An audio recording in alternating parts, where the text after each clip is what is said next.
नमस्कार साथियों, जय हिंद। सबसे पहले आपको हम बताते चले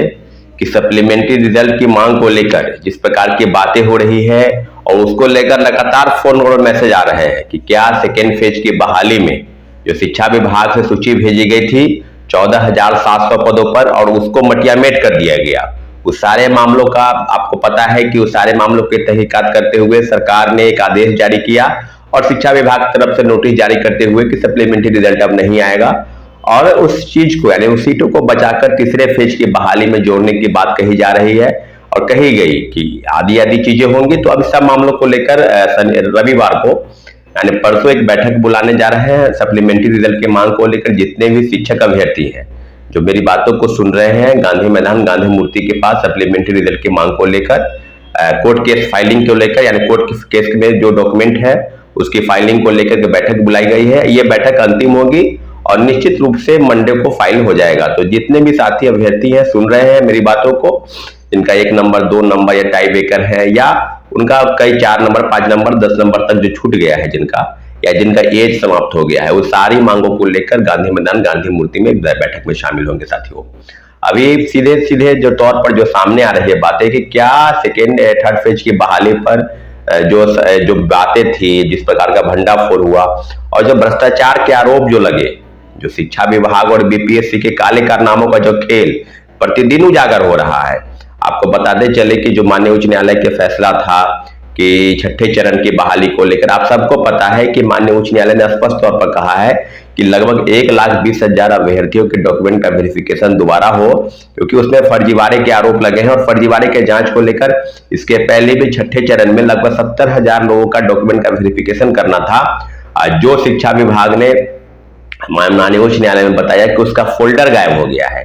फाइलें जल गई है। आपको याद होगा कि शिक्षा विभाग में एक बहुत बड़ा कांड हुआ था, आग लग गई थी और आग लगने के कारण जो है सो कई विभाग के फाइल जल गए थे, उसमें शिक्षा विभाग की भी फाइल जल गई थी। तो अब जो बातें ये हैं कि क्या शिक्षा विभाग और बीपीएससी की जो दोनों फेज TRE 1 से लेकर TRE 2 तक जो रिक्रूटमेंट हुई और जिसमें कई फर्जीवाड़े तरीके के हम लोगों के द्वारा यह मान के चला जा रहा था कि बिल्कुल कई धांधली हुई है, जिलों से धांधली हो रही है, फर्जी प्रमाण पत्र के आधार पर लोग बहाल हो गए हैं। तो सारी चीजें बिल्कुल आपको पता है कि कई सीटेट अपेयरिंग STT अपेयरिंग की मांग थी, उसकी बात भी TRE 1 में सब लोग बैठे, सीटेट अपेयरिंग बैठे, STT अपेयरिंग बैठे,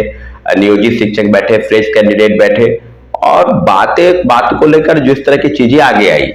तो बिल्कुल स्पष्ट तौर पर यह मान के चलिए कि आपके द्वारा जितनी भी चीजें अपनाई गई TRE 1 से लेकर TRE 2 तक, उस सब में कहीं ना कहीं दाल में काला था। पूर्व चेयरमैन बीपीएससी अतुल प्रसाद और शिक्षा विभाग के अपर मुख्य सचिव के पाठक, इन दोनों की जो कार्यशैली है काम करने की, वो छात्रों अभ्यर्थियों को गुमराह करके डराना धमकाना,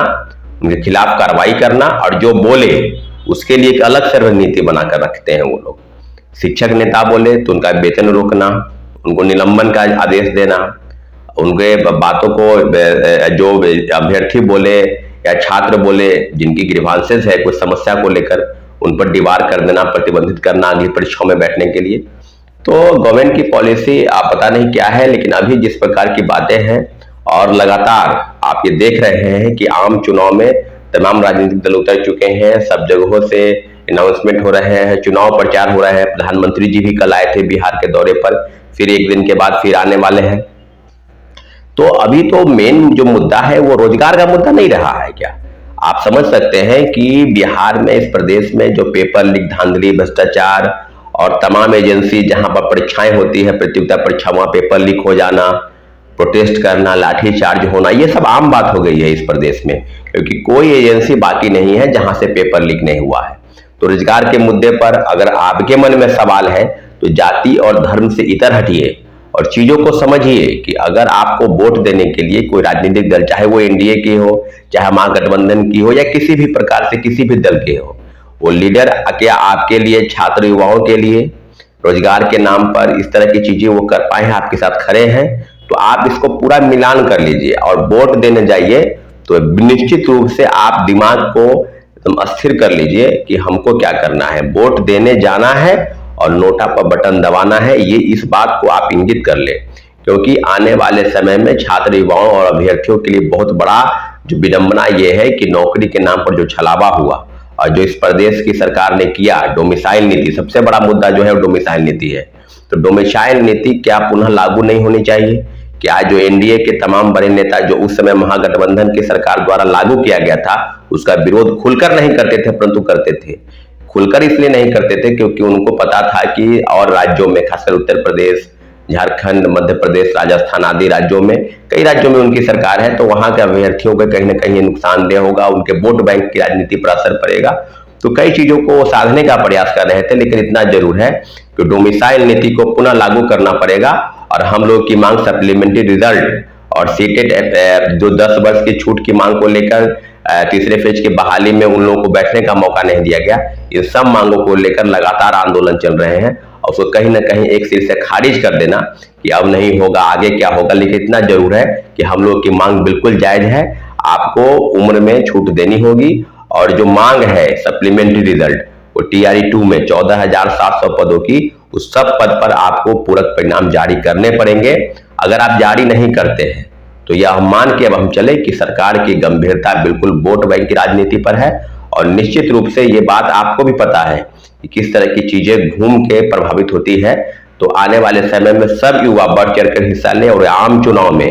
तमाम जगहों पर वोट जो करें, क्योंकि आपको एक सर्वे पता चलेगा, कई जिलों की सूची आई है, दैनिक जागरण में खबर भी छपा है, आप उसको थोड़ा देख लेंगे कि नोटा की संख्या जो है वो बढ़ेगी। तो बढ़ने के लिए युवाओं की भूमिका, और इस युवाओं की भूमिका बहुत महत्वपूर्ण है साथियों। इसलिए बिल्कुल जाति और धर्म से ऊपर उठकर आप बस नोटा में बटन दबाइए, पूरा दृढ़ संकल्पित हो जाइए कि हमें इस आम चुनाव में सरकार को सबक सिखानी है, ताकि युवाओं की बात, रोजगार की बात, नौकरी की बात, पेपर लीक, धांधली, भ्रष्टाचार